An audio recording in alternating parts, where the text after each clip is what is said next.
Okay, hi everyone. Hopefully everything works. Finally.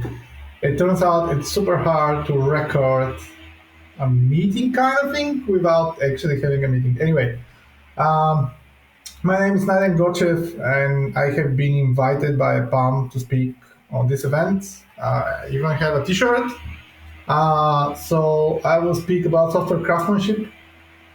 Basically, I'm forced to speak in English because I guess the event will be in English. So sorry about that. There are no subtitles. I hope you hear me well, and I hope you hear me okay. I do have a presentation that is not very big, uh, but we'll try to see how we are going and how everything will go. Okay, so I'll speak about software craftsmanship. It's not a new thing. Maybe many of you have heard of it. Maybe many of you have heard of, I don't know, people speaking about it. But it's something that actually I found a few years back, and I decided to basically try to share the word and to make it make more people aware of this craftsmanship movement and software craftsmanship movement as a whole. Okay, before we actually go to software craftsmanship, we'll speak a little bit about Agile, some history, what was the idea about Agile and behind Agile, and what's the reality and what's the implementation. Uh, so first and foremost, many of us, maybe many of the current developers or many of the working developers have worked with waterfall before. Maybe not many of you, because maybe you are too young, but when I started doing development, it was with waterfall. And waterfall was amazing. So yes, we might have delivered crappy projects back then. Yes, the clients might not have been always happy, but it was fun. And it was fun because there was a huge discovery phase.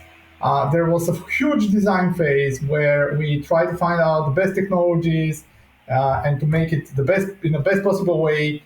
And there was a huge implementation where basically no changes were allowed. So in reality, the end product might have been not what the client wanted, but the end product was actually uh, better as a design and better as a quality compared to what Agile is giving us.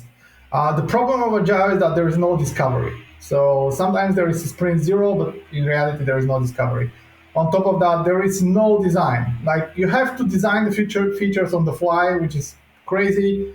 All the features are in X sprints, and after X amount of years, you receive something, and the client is aware what he's receiving. And usually, he's receiving something very bad and very badly written. It doesn't have to be this way, but this is how it is in most cases. So yeah, maybe my head is on the way, but basically you see here with waterfall, you had a big thing at the end, and with Agile, you have many small things every month here and there. So Agile is a nice idea and crappy implementation. It's basically something that everyone has said and everyone is saying, and it always happens, right? It's not a new thing. Um, Many people say Scrum is bad. We should not use Scrum. We should use Kanban, or we should use something else. And Agile is bad, and blah blah blah. I want to explain first why Scrum is bad, and then try to first and foremost um, ask you and you to ask your companies to do some changes in order to make the Scrum more bearable. But mostly, I want to explain that the Agile is not bad, and Scrum is just a framework, which, however, is then used in a wrong way, and that's the main problem, and that's the main issue why you are not happy with Scrum, and that's the main issue why we have a crap at the end with Scrum. It doesn't have to be this way. So the main points or the main issues with Scrum are no common understanding. So basically, everyone is somehow participating in the creation of the project or creation of the product, but it's not clear who is doing what are responsibilities of each and every one, where it starts, where it goes. and what is in between. Overstepping by the Scrum Master, it's a very common issue. I have been on in many companies that we do where Scrum was applied, and usually there is some Scrum Master that says during the any meeting or the stand-up says, uh, while we discuss something super important, he says, let's discuss this later and blah blah blah. Or they basically try to stop us from discussing when the whole idea of this stand-ups is discussing. The main thing here is that the stand-up in the everyday stand-up is not for you reporting something to someone. It's not a reporting, right? The whole idea of the stand-up is to share what you're doing, so everyone is aware what you're doing, and if you need help, to ask for help. So if you're gonna be blocked, or if someone else from the team knows something about what you're building and what you're trying to do, in order to speak to you, this is his chance, and basically you can have a meeting after that, and you can find the best possible way. So if you have an overstepping Scrum Master, just ignore them. Tell them it's not your job. You're not programmer. Uh, you should not even join to this conversation. So you can stay and listen, and that's it. But they should not be overstepping. Um, the other issue is, again, kind of an issue of Scrum Masters and the companies, is that everything should be a feature, which means there is no time for design. There is no time for setting Jenkins, setting pipelines, setting automated test execution, or any of that, because you have to work on features, because client is expecting features. So you cannot do anything that's not feature. Sometimes, as I said, there is a sprint no, but it's a crappy workaround. You cannot expect that for 2 weeks or 3 weeks you can have everything in line that will stay relevant for the whole project. Like, I have been in Scrum projects that are on 5, 6, 7 years, and what was done 7 years ago is no longer relevant, right? So you need to have some things that are not features in the sprint, and you have to fight for them. And if you have them, you will not be that disappointed by Scrum. And the last thing is story points right at this time, right? We've heard that these deadlines and these story points, and in the end, some guy or girl is mapping story points to main days, and basically you're doing waterfall in steps. So yeah, basically some PM and some Scrum Master is breaking the Scrum. So you should not do that. You should basically ignore the story points, and you should actually kind of make them work as a Scrum Master by just pointing complexity as a story points, and they have to figure out what this number means. It's not for you to figure them out, and every sprint it might be different, right? But in any case, why Agile was created? It's created because of a very simple reason. I don't know, do you see this video? Maybe it's not great quality, but basically there is a client that is explaining something to a business analyst, and the business analyst is explaining something to the developer, and the developer is writing the code. But at the end, what the client wants is not exactly the same as what the business analyst understood. It's not exactly the same of what the developer understood, and it's not exactly the same as how the code works. So you can see here, it's a common meme, but you already get the picture of what the client wanted. And yeah, the client wanted turtle, the business analyst understood that's a fish, and the developer, no one knows what the developer created, right? So yeah. So the whole idea of Agile was just to have a smaller gaps when communicating with customer. That's it, just a smaller gap, nothing more. And actually, the Agile manifesto is super good, and you can read it and you can force it in your company. But basically, it's saying individual interactions over process and tools. Everyone would agree that it's better to kind of not have a very strict process and tools. It's more to have individual interactions, and to have and to achieve what you want to achieve in the best possible way. not by a process that is actually not helping, but is creating the things worse, right? You want to create working software over documentation. Everyone agrees with that. No one likes to write documentation. So, thumbs up. Customer collaboration over contract negotiation, of course, in Agile. In most cases, we don't speak about contracts, and kind of the contracts are on the side, and we speak mostly with customers about features and everything else, and we cooperate with them, like what is the best way to do that, how is the cheapest way, what's the best possible way to achieve what they want, and so on and so on. And responding to change over following a plan. The whole idea is that to be not like in the waterfall where you have a plan and in this 1 year nothing will gonna change. It is about if you get a feedback from the customer that something has to change, you kind of think about it and change it. It doesn't mean changes in the sprint, right? It doesn't mean even changes in the current feature. It might be a different story or a different feature that will be developed later on that changes the existing story and the existing feature, but it's to expect that there will be changes. Okay, if you follow these ideas, you can first sign up the manifesto. For reasons unknown, you cannot check if anyone or if specific person signed up the manifesto or not, but you have to ask, and you can ask your project manager and your scrum master or whatever to read this manifesto and sign it. And if you believe that they are not doing what the manifesto says, you can tell them, sorry, but when I joined this company and when I joined this project and when you start doing this work, you agreed with this manifesto, so you should stick with it. Okay, I know, it's boring. What new? What should we do next, right? There are companies, I have never been in a company in Bulgaria that have and is doing Agile 100% via Scrum or Kanban or anything, but I have been in a company in Netherlands that was doing Scrum properly. And let's say everything is perfect, right? You are doing Scrum, you should be great, and everything should be rainbows and unicorns, and everyone should be happy. However, there are few concerns.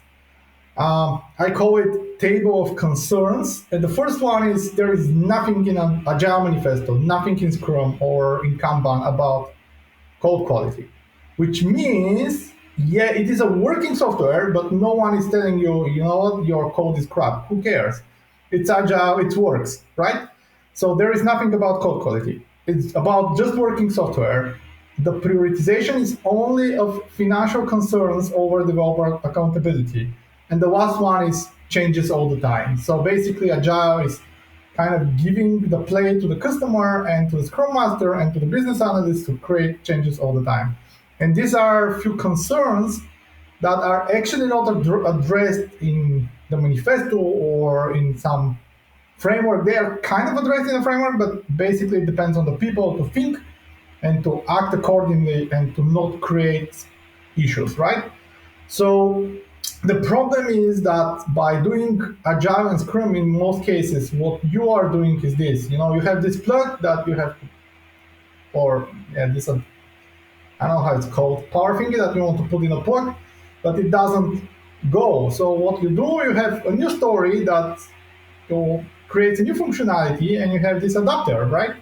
And this adapter, you try, it might work, it might not. The client say, no, sorry, it's not what I wanted. So you then put another adapter, and you have a new functionality, or a new facade, or a new microservice, or it doesn't matter, or a new module, and you basically try to have it working. And at the end, you will have it working, but it's not what it's supposed to be, right? So you cannot just go happy at home and say, yeah, it's done. So what else is wrong with the Agile? Salaries are not based on any competence and any value of the person that is basically participating in this Agile way. For example, maybe the project manager is not participating at all. Maybe he's just speaking with the client from time to time. So why his salary have to be bigger? Maybe I don't know, there is a guy that is doing one feature for 5 sprints. So why he should have the same salary as another guy because they are both juniors or whatever. So the salaries are not based on the value that everyone is bringing into the project. There are too many managers and boilerplate people that doesn't create or doesn't do anything, and they just boss around. And yeah, everyone is bossing around and no clear responsibilities. And in many cases, these business analysts, project managers, HRs, QAs, even developers, you can call them, it doesn't matter, are sometimes not technical. And it's not only that they are not technical, but they are not logical. And lastly, because they are even not logical, there are plenty of meetings that are happening again and again and again. And why there are plenty of meetings? So you can explain them again and again and again what you want and what you understood and what you delivered. But yeah, so that's not great. So is there a fix of the agile? Yes, there is, and it's actually called software craftsmanship. This software craftsmanship basically is about focusing on the coding skills of the software developers. Basically, it's a response by the software community and by the software developers to pres- to the perceived illness of the mainstream software industry. It is actually an answer to the problems that we see every day in writing software for any companies and any client and any project and product or whatever. Um, the idea of the software craftsmanship is to see the programmers to be seen and to see themselves as practitioners that need to practice, and they need to basically have a mix of mathematical and statistical analysis together with some computational theory, and in the end to basically fix the engineering approach, which is actually kind of an issue that it's not our fault, it's industry fault, that the software engineering has becoming a huge mess and has become a huge mess. But yeah, the software craftsmanship name is basically just drawing a metaphor from between software developers and the apprenticeship model from the medieval Europe, where craftsmanship were doing swords or whatever. They were crafting weapons and armors, and today we're crafting software. So I know that no one is reading this, so I will just point the main thing here is that the whole idea of the software craftsmanship is based on a book from 1999 called The Pragmatic Programmer, and there is another book called Software Craftsmanship from 2001. And the whole idea of craftsman is something that was created, I believe, in some um, meeting maybe, or how to call it, in an event that happened in United States, and there are several big communities of software craftsmanship that are trying to share this science as a craft theory. The biggest ones are the North American craftsmanship community and the London craftsmanship community. But basically, there was this gathering that was held both in London and Chicago, and from this gathering, the whole idea of software craftsmanship was created, and there was a manifesto that was created, which is available if you Google Software Craftsmanship Manifesto. The manifesto is basically having 4 points in a similar way as Agile Manifesto. It doesn't exclude the Agile Manifesto. It's actually the next step. So you agree with the Agile Manifesto, but what is next is the Software Craftsmanship Manifesto. And the Software Craftsmanship Manifesto is basically saying this. Not only working software, you remember in Agile there was this working software, but also well-crafted software. So you have this focus on quality, not only responding to change, and changes everywhere, but also steadily adding value. So changes that actually make sense, not random changes. Can I have this? Can I have this? Can I have that? And then at the end you have nothing. Not only individuals and interactions, but community of professionals, which of course everyone will agree, and not only customer collaboration, but productive partnership. So this is the manifesto, which is actually signed right now. It's the slides are a month old, but it was signed by 33,000 people. The website is manifesto.softwarecraftsmanship.org. You can go there, you can sign it.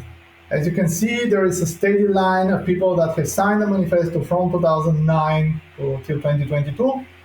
And the good thing with the software manifesto is that you can check who has signed the manifesto and when. It doesn't matter when. As I said, I actually found the manifesto in 2020, but I signed it in 2022. So the main point is that you can ask people to sign it, and then you can verify are they actually signing it. And if they do actually sign it, you can ask them, man, focus on the well-crafted software, focus on adding steady value, and not just doing random changes, and focus to be professional as possible. Uh, as I said, there is a Software Craftsmanship North America and there is a London Software Craftsmanship community. And I decided, why not let's create a Bulgarian Software Craftsmanship community. But before going there, the main thing is to have a community of professionals, because right now, if we write some code, we kind of don't care what is this code well crafted. We don't care is the code good enough? Is the code good at all? We just try to get our payment and we just try to finish in 8 hours and that's it, or to finish before the deadline and to follow the estimations and make project manager happy, right? Or Scrum Master happy, or BA happy, or the client happy.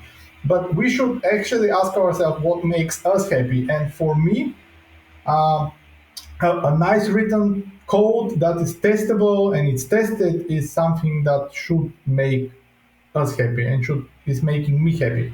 So this Bulgarian software craftsmanship community was created.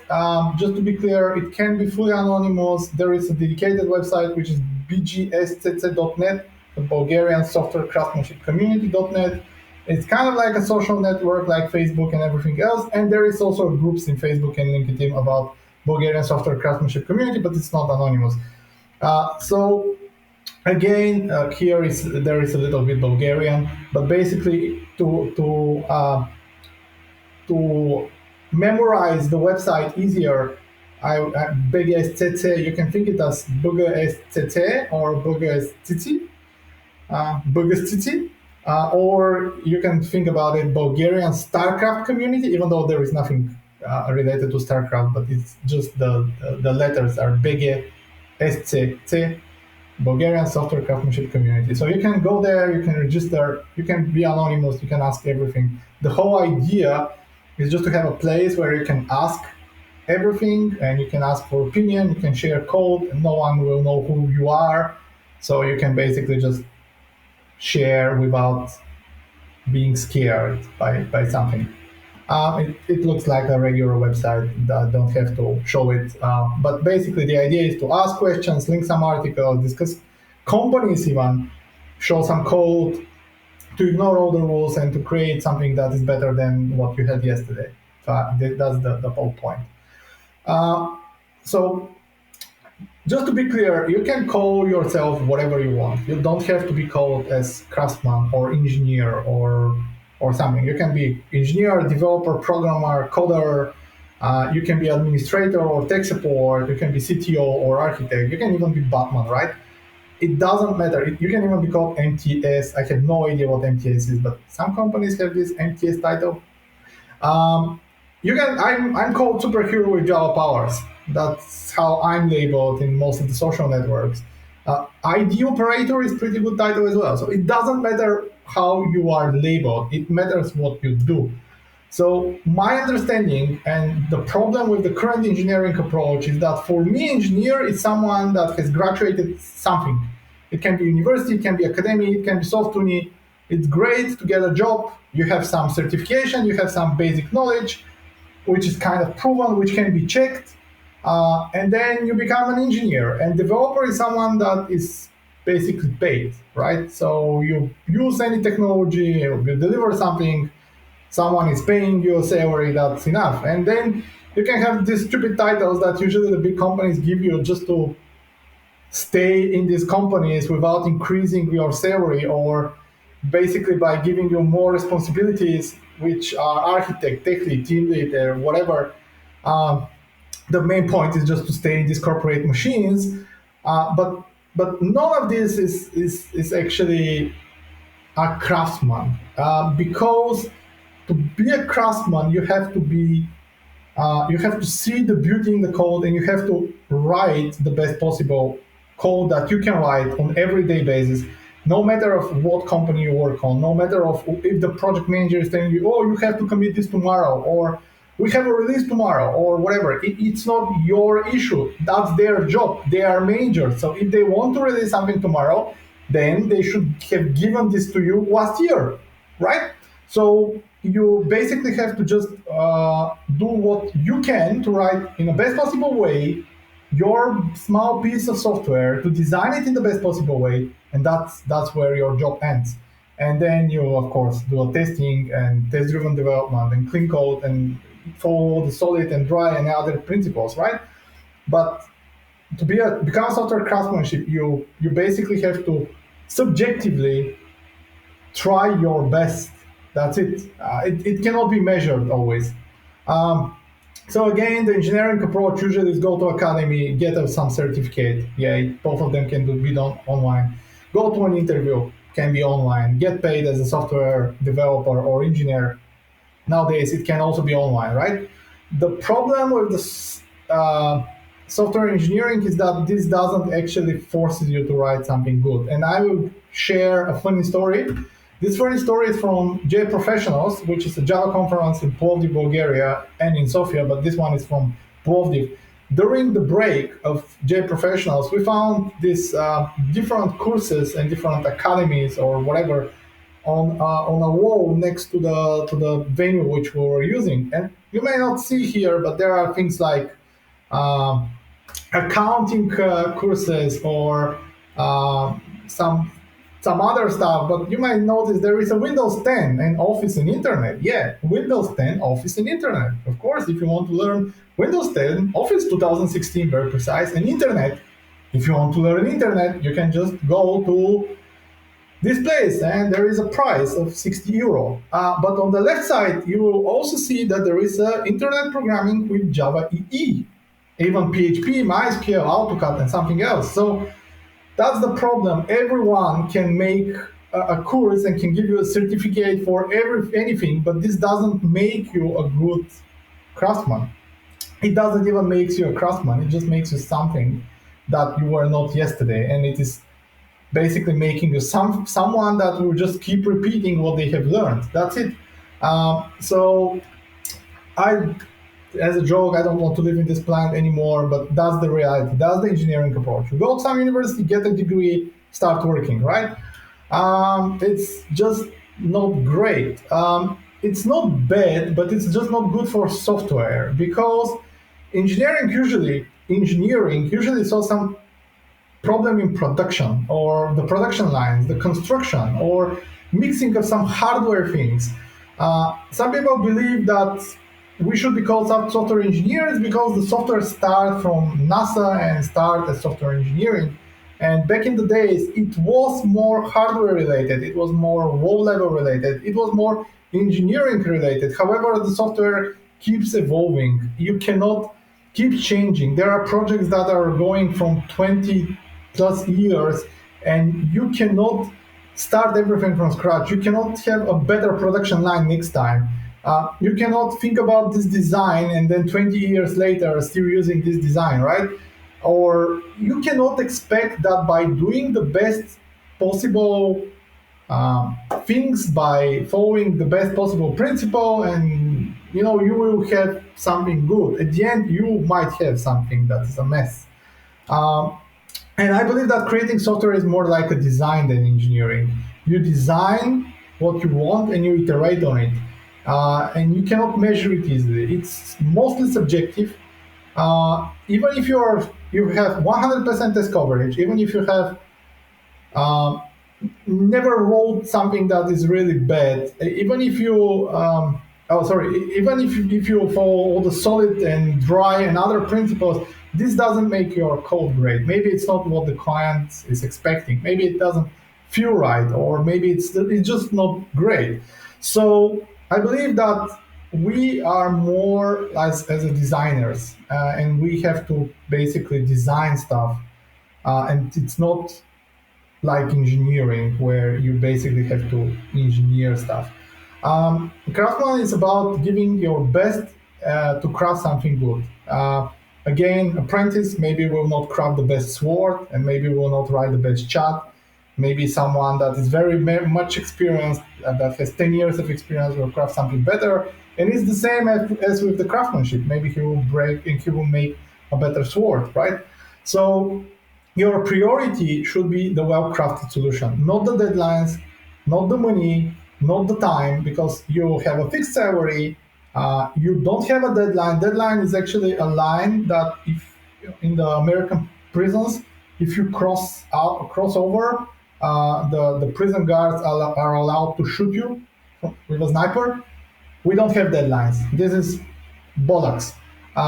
You just have to write something in the best possible way. So if tomorrow your code is shared, you will be proud from what you did, and basically to make it in the most professional way as possible, and to show your best. That's the whole goal of being a craftsman. Um, So again, in 6 steps, design in the best possible way, write the best code you can possibly write tests on everything you write, ignore the project manager and other people that are bullying you and saying that this can have to be done tomorrow. It's their issue, it's not your issue. Ignore the estimations and be proud of what you deliver.